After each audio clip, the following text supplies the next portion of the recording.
Всем привет, приветствую вас на моем канале. Сегодня сделаем зимний дайкири. Это твист на классический вариант коктейля. В состав входит пряный ром, сок мандарина, мед и палочка корицы. А спонсор этого видео — жевательная резинка губошлеп.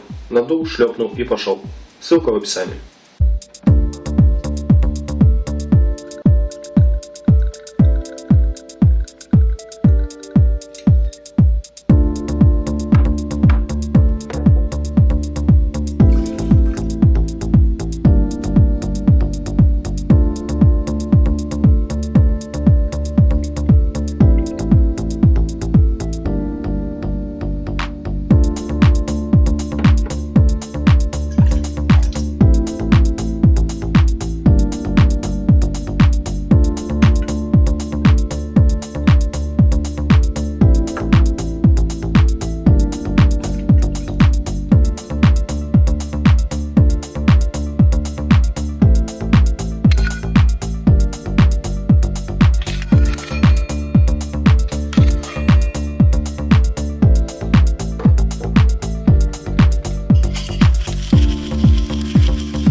Спасибо за просмотр, подписывайтесь на мой канал, ставьте лайки, дизлайки, обязательно пишите комментарии, они делают мой канал лучше. Пейте с умом, всем пока!